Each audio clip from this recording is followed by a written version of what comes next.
और जो लोग खुद हिजड़ा के तरह नाचते हैं, नाच में जाके ढोलक बजाते हैं। बीजेपी का चरित्र ही ऐसा है जिसका सांसद एक बेहाया। मनोज तिवारी कौन होता है सभा में बहस करने वाला? विपक्ष के नेता माननीय प्रधानमंत्री जी को लोकसभा में जवाब देने के बाद है औकात में रहे मनोज तिवारी, औकात से फाजुल नहीं हो। इनका क्या औकात है बीजेपी में? 2024 में बीजेपी साफ, इस देश से के लोग पगला गए हैं। आप नहीं देखे तो बीजेपी के लोग पगला गए हैं, उनका दिमाग का संतुलन खराब हो गया है और यह सत्ता जाने का असर दिख रहा है कि बीजेपी के लोग अनाप शनाप ध्यान दे रहे हैं। नमस्कार दोस्तों, मैं राज कुमार और आप देख रहे हैं द राज न्यूज़। यहाँ पे लगातार इंडिया और एनडीए के लगातार दोनों के बीच में लगातार देखा जा रहा है टक्कर। हम अभी यहाँ पे आए हैं रामवृक्ष सरदार जी के पास।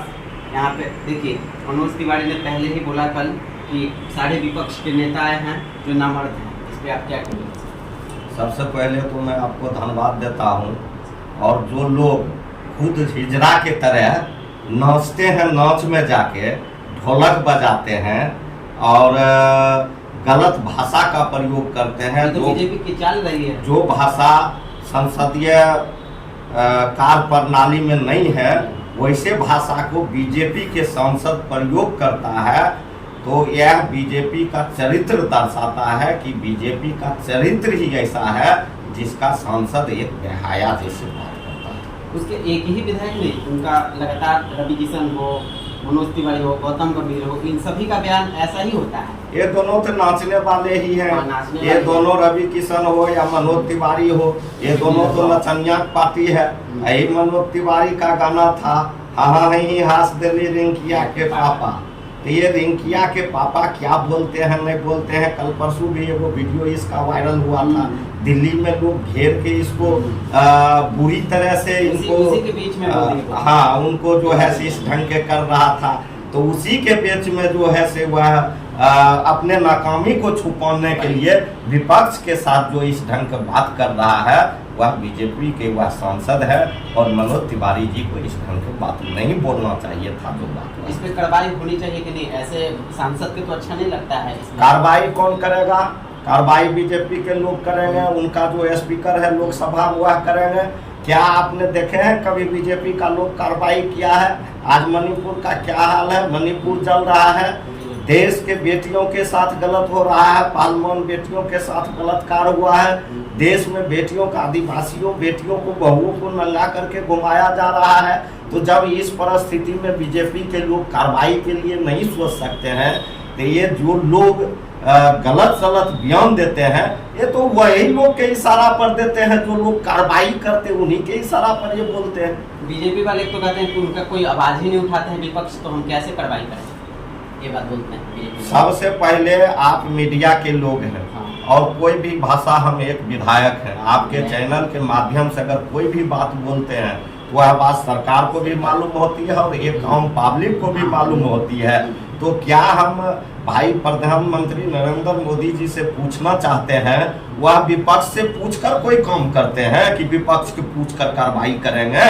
अगर वैसा बात है तो विपक्ष के पूछकर अगर काम वह करते हैं, कार्रवाई करे ब्रिजभूषण बलात्कारी पर, कार्रवाई करे मनोज तिवारी पर जो सांसद लोगों को वह भद्र टिप्पणी किया है, कार्रवाई करे अपने घोटालेबाज नेताओं पर जो चारों तरफ से मोदी जी को जकड़ के रखा है।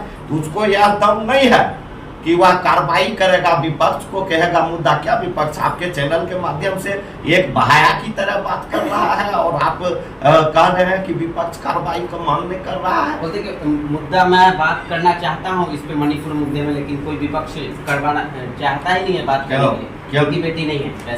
कौन बोल रहा है? मनोज तिवारी कौन होता है विधान लोकसभा में बहस करने वाला? विपक्ष के नेता माननीय प्रधानमंत्री जी को लोकसभा में जवाब देने के लिए कह रहा है। मनोज तिवारी कहां से आ गया कि विपक्ष की आवाज ही सुनेंगे? छोटी मुंह है बड़ी बात।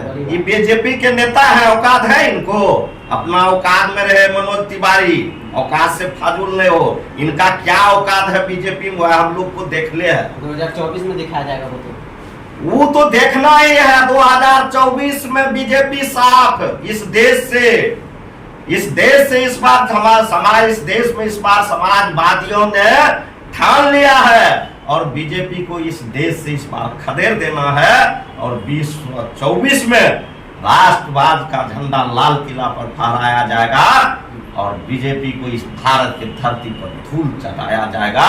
यह गठबंधन, इंडिया गठबंधन एनडीए गठबंधन पर भारी पड़ रहा है, इसलिए बीजेपी के लोग को छटपटाहट हो रहा है और अनाप शनाप बयान दे रहा है। बीजेपी वाले एक विधायक बोल रहे थे कि इनका बिहार में कोई अस्तित्व नहीं बच गया है, उनको बहुत कम सीटों पे हम लोग रोक देंगे बिहार में। बीजेपी के लोग पगला गए हैं। आप नहीं देखे रैली था मास्टर के, विधानसभा खुलल था, सब इसका विधायक और इसका नेता विरोधी दल और इसका अध्यक्ष रोड पर दौड़ रहा था। तो बीजेपी के लोग पगला गए हैं, उनका दिमाग का संतुलन खराब हो गया है और यह सत्ता जाने का असर दिख रहा है कि बीजेपी के लोग अनाप शनाप ध्यान दे रहे हैं। ये थे हमारे साथ अलौली के विधायक रामवृक्ष सदा जी। आप अगर ये वीडियो यूट्यूब पर देख रहे हैं तो चैनल को सब्सक्राइब करिए, अगर ये आप वीडियो फेसबुक पे देख रहे हैं तो पेज को फॉलो करें।